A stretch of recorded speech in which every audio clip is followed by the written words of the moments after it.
Eu gravo esse vídeo hoje, no dia 22/7/2023. Hoje é meu aniversário, eu completo 29 anos. E durante essa semana eu tava pensando, coincidentemente eu gravo aos sábados, né? É meu aniversário por coincidência. E eu tava pensando durante a semana quais eram os assuntos que eu poderia gravar, né? Enfim, que tem fit com o propósito do canal aqui, que é falar sobre finanças para família, finanças empresariais, tudo que permeia isso, a minha vida profissional e também pessoal. E me veio três grandes fracassos da minha vida que me trouxeram até aqui. Um pouco dessa história que eu quero contar hoje, né? Como que conselhos que eu recebi lá atrás, depressão que eu passei, atitudes que eu tive e que meus pais tiveram, que me fizeram ter o olhar que eu tenho hoje para finanças e a forma como eu enxergo a vida. Não que isso seja referência para alguém, mas eu acho que essa história pode edificar a vida de alguém, pode trazer luz a algumas questões que talvez você possa estar passando, né? E falando sobre o público do canal, direcionando essa mensagem, o público do canal gira em torno de pessoas de 30 a 50 anos, né? A maior faixa etária aqui, e por volta de 66% homens. Ou seja, homens que já estão na direção da família, provavelmente já têm filhos e tal. E aqui pode ser um conselho ou uma forma diferente de ver o futuro do teu filho,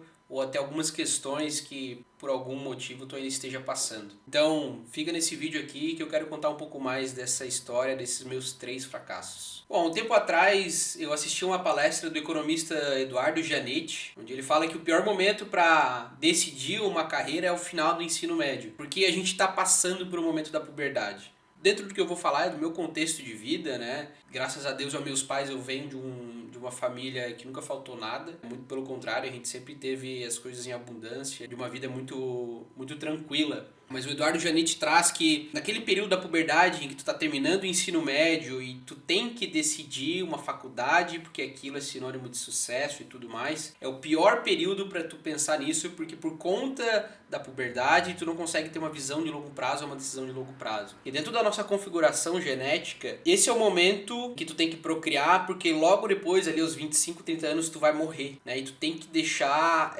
a prole ali, para que a espécie se perpetue, evidentemente, né? Então é muito difícil tu decidir ali ao final do terceirão, ao final do ensino médio, que faculdade cursar, que curso fazer. E a escola, principalmente a escola onde eu estudei, forçava muito isso. E eu tomei uma decisão errada, uma decisão precipitada, por achar que isso era o melhor para mim. E entrando no contexto do ensino médio, a escola onde eu estudava era uma escola particular. Todo o discurso era voltado a passar em um vestibular na UFSC, né? Passando no vestibular da UFSC, tua vida estaria resolvida, tu teria sucesso, tu sairia formando, ganhando tantos mil reais por mês e, cara, era o único foco possível pro adolescente, era passar na Universidade Federal ou numa boa universidade, enfim, para cursar uma graduação e aquilo estaria resolvido a tua vida. Esse é o sentimento que eu e os meus colegas tinham naquele momento. Enfim, eu era um bom aluno, terminei o terceirão ali e passei em Engenharia da Mobilidade na UFSC, fui morar em Joinville, meus pais mobiliaram um apartamento, eu lembro que aquilo era motivo de muito orgulho para todo mundo. Eu lembro que o meu avô sentia muito orgulho em falar que tinha um neto estudando na UFSC em Joinville e tal, mas no fim do dia eu não aguentei 2 meses lá. Sentia muitas faltas dos meus amigos, da família, não via propósito naquilo, fiquei muito frustrado, porque aquilo era uma coisa que tinha sido plantado na minha cabeça durante muito tempo e eu achava que aquilo ia resolver minha vida e conquistar aquela vaga representava muita coisa. Quando chegou lá a realidade era totalmente diferente, eu não sentia propósito naquilo. Me sentia bem vazio estudando lá. Só que daí meu pai já tinha gastado um dinheiro para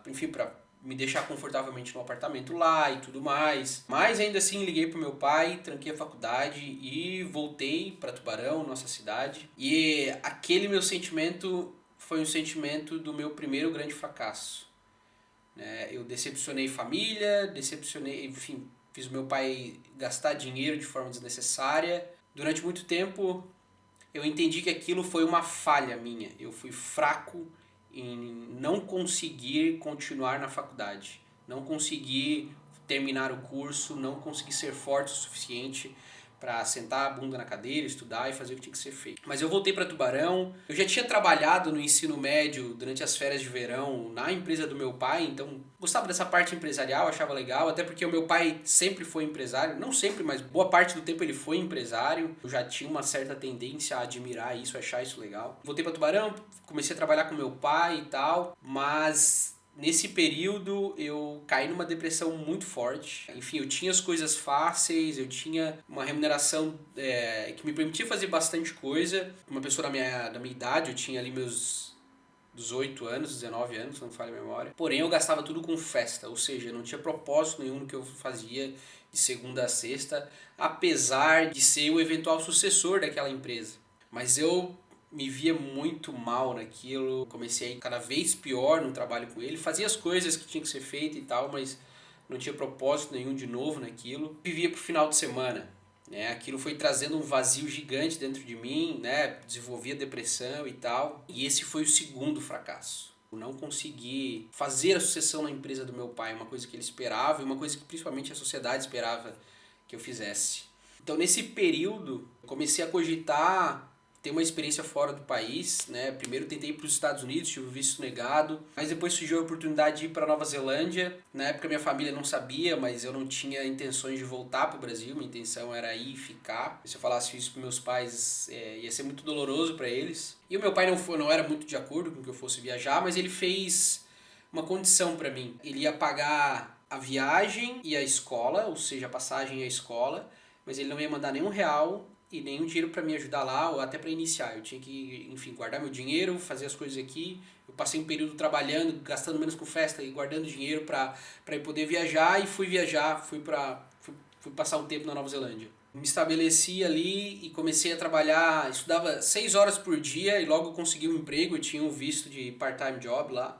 Um mês já lá eu consegui um emprego e estudava 6 horas, trabalhava 8. E eu lembro do meu primeiro dia de trabalho, em que era uma quinta-feira, e eu fui trabalhar como dishwasher, né, lavando louça em restaurante, né, trabalhava num bistrô. Eu morava bem no centro financeiro do país. Eu lembro que quando terminou aquele dia, eu todo molhado, frio, a mão tudo cortada, por às vezes manusear os equipamentos na cozinha e tal, me cortava. Queimei várias vezes e eu só pensava assim, cara, pô, eu vou chegar em casa, vou dizer assim, pô, não dá, obrigado pela oportunidade e tal, não vou continuar no emprego. Mas eu disse, não, preciso disso. Na sexta-feira fui trabalhar de novo. Foi pior ainda, porque o restaurante estava mais movimentado, mais difícil ainda, terminei mais tarde o meu trabalho. E de novo veio a vontade, disse, não, eu vou mandar mensagem, não vai dar, tô muito cansado, tenho que estudar ainda, mas pô, meu dinheiro estava acabando e era uma da hora oportunidade para poder comer de graça, vamos dizer assim, porque como eu morava no centro financeiro também era caro, a alimentação e tal. E chegou no sábado, eu trabalhei do meio-dia a 1 hora da manhã.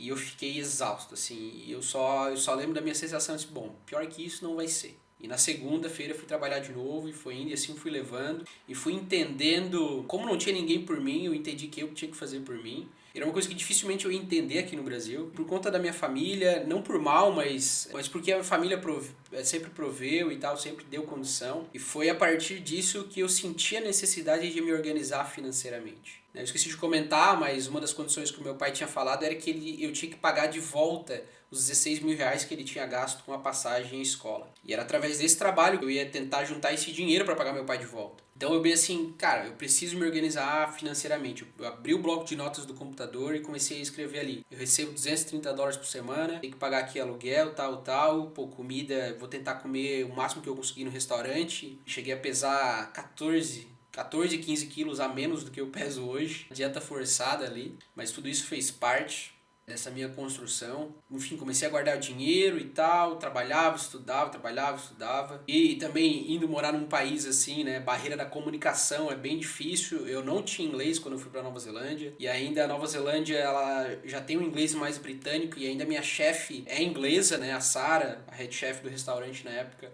Ela é da Inglaterra. Ela é um sotaque extremamente forte inglês, assim. E a gente acaba tendo contato mais com o inglês americano, né, então foi uma barreira muito difícil de vencer, mas eu não tinha escolhas, então foi legal que por eu não ter essas escolhas eu enfrentei o trabalho, enfrentei a barreira da língua e consegui avançar, né? Fiz o que tinha que ser feito ali. E um ponto de virada de chave que eu tive lá na Nova Zelândia foi que eu conheci um amigo, um brasileiro, Renato Castilho, o nome dele, um cara muito estudioso, já tinha feito USP aqui no Brasil e tal, e estava fazendo uma outra graduação lá na Universidade de Auckland. E a visão que ele me deu foi a seguinte, ele disse, cara, a graduação é legal, tal, vai te possibilitar outras coisas, mas só ir pra aula não vai adiantar nada. Tu precisa usar a estrutura da universidade, a rede de contatos, tudo que a universidade tem para saber te posicionar, para tu sentir a profissão, para tu, cara, estudar e ir para aula é o mínimo que tu consegue fazer dentro da faculdade. Ele deu vários exemplos do que ele fez. Ele já tinha muitas experiências legais dentro da USP, né? Ele é engenheiro mecânico. E aquela visão, aquele conselho que ele me deu, mudou toda a minha perspectiva depois, quando eu fui fazer a minha graduação. Depois de um tempo lá na Nova Zelândia, por volta, eu estava lá uns 5 meses, eu fiz uma ligação com meus pais, e minha mãe falou que a família estava com um problema de saúde, o pai do meu pai tava bem mal e tal. E como eu e meu pai, nós somos muito ligados, a mãe disse assim, teu pai tá sentindo tua falta, eu acho que é o momento de tu voltar pra estar com a família e tal, acho que já deu teu tempo de passar aí. Eles nem sabiam, mas eu tinha acabado de renovar o meu visto. Aquele apelo da minha mãe tocou muito forte no meu coração. E eu disse, não, então eu vou voltar, vou estar perto da família e tal. Isso me fez entender uma coisa, que viver lá fora é bom, dá muito acesso a muitas coisas que a gente não tem aqui no Brasil. O Brasil é um país extremamente problemático. E eu não acho que o país é um país que vai dar certo. A minha família tem que dar certo. É a minha preocupação. Lá fora tem outras condições. Estar perto da minha família, principalmente a família que eu estou construindo com a Giovana agora, é a coisa mais importante para mim. E não importa o quão bom é viver fora do país, né? Isso sempre vai ser uma prioridade. Então eu voltei para o Brasil. Voltar para o Brasil significou mais um fracasso. Significou mais uma situação em que eu abandonei, naquele momento, um sentimento de mais uma desistência, mais uma vez que, não deu certo. Voltei para o Brasil, falei pro meu pai, disse, pai, não deu tempo de juntar o dinheiro. Ele disse, filho, não tem problema, tal. Enfim, perdoou a minha dívida. E ainda tinha um pouco daquela ideia de trabalhar com ele na empresa dele. Quando eu voltei para o Brasil, pedi emprego na empresa do meu pai de novo. Comecei a trabalhar em contas a pagar da empresa agora, tinha um pouco mais de responsabilidade, um pouco mais de visão. Mas ainda assim com muita vergonha de tudo, vergonha do meu pai, vergonha do sócio dele. Mas tinha mudado uma chave em mim, de uma necessidade de conhecer o mundo lá fora, não só dentro da empresa do meu pai, da empresa que o pai tinha, das formas como as coisas aconteciam ali. E eu me matriculei em processos gerenciais, que é um tecnólogo, não é nem um bacharel. Uma universidade bem meia boca, que é a Unisul aqui, depois eu descobri que tinha outros lugares melhores para fazer. Um curso meia boca, de uma universidade meia boca, eu fiz a carreira com o qual eu tenho hoje. Não tenho hoje mais nenhum MBA, por enquanto, nenhuma especialização. Tudo que eu construí hoje em questão de conhecimento, ou que Deus me permitiu acessar, foi porque eu levei muito a sério essa graduação de processos gerenciais, principalmente a parte financeira, que era uma coisa que eu já tinha uma afinidade, eu já gostava um pouco mais. E quando eu comecei a graduação, o conselho do Renato ecoava muito forte na minha mente, onde eu peguei e, de novo, um sentimento de fracasso e angústia com relação à empresa do meu pai. Eu lembro que eu ainda comentei com um amigo meu, eu disse, cara, eu não tô feliz aqui na empresa do meu pai, quero sair. Ele disse, cara, como assim? Isso aqui, cara, é como as coisas têm que ser, tu tem que assumir isso aqui é pra ti e tal, isso da empresa. Um negócio desse tamanho, tu vai deixar. Só que não adiantava, cara, aquilo não preenchia o meu coração e eu sentia que não tinha lugar pra mim ali. Tanto é que eu disse, pai, eu tô saindo, não vou tocar isso aqui pra ti, não vou assumir, não vou fazer a sucessão. Tanto é que depois meu pai vendeu o negócio. E depois de ter essa conversa com meu pai, eu caí de cabeça num estágio na universidade, fui buscar outras coisas, logo consegui outras bolsas, fui buscando entender de novo como é que funcionava a minha capacidade aqui no Brasil agora, porque eu tinha tido essa experiência na Nova Zelândia, como é que eu conseguia conquistar as coisas, conquistar meu espaço, avançar por mim mesmo, né? Mesmo estando no Brasil, sem necessariamente os acessos que o meu pai e minha família poderiam prover para mim. Mas o que eu tiro disso, ou desses 3 fracassos, é que eu consegui transformar uma coisa que seria muito simples, que é um tecnólogo em processos gerenciais, que não garante emprego nenhum para ninguém.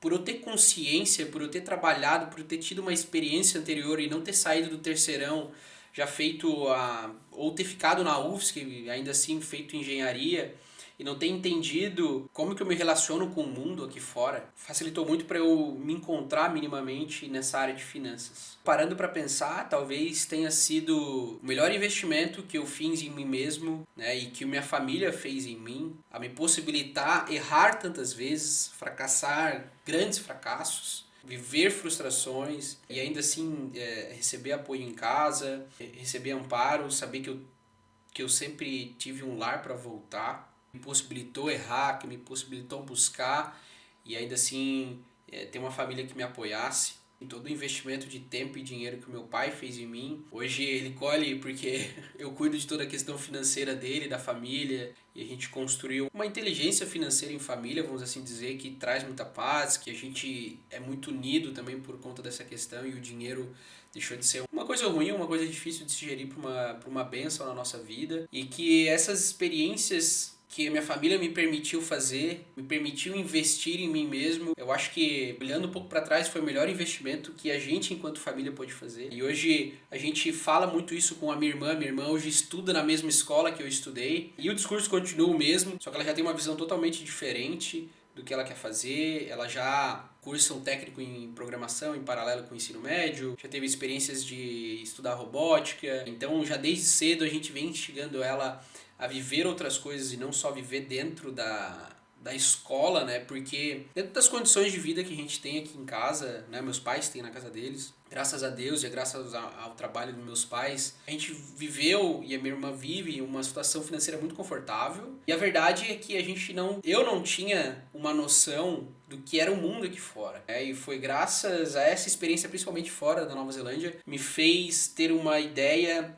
de como é o mundo aqui fora e como eu agrego com o mundo aqui fora. Enquanto tu sai do ensino médio, ali principalmente escola particular e tal, nunca teve que trabalhar, tu não entende qual é a tua força no mundo ou o teu propósito naquilo, e tu vai para uma graduação, tu decide no período de puberdade o que tu quer fazer, né, onde necessariamente tu vai escolher o que te traz mais status, o que te traz mais reconhecimento perante a sociedade, não necessariamente aquilo que te dá um propósito de fazer. Eu gosto muito de dar o exemplo da esposa de um amigo meu, que ela decidiu fazer medicina com 26, 27 anos, foi para cursinho, passou no vestibular e agora está cursando medicina depois de ter trabalhado muito tempo na administração de um hospital. Então ela viveu e ela tem uma boa noção de como é o dia a dia de um médico, o que ele passa no hospital e como é que funciona isso, e ela se apaixonou por essa profissão e entende essa profissão como um propósito. E o ensino médio, ele traz uma visão muito romantizada do advogado, do engenheiro, do médico, enfim, dessas questões, enquanto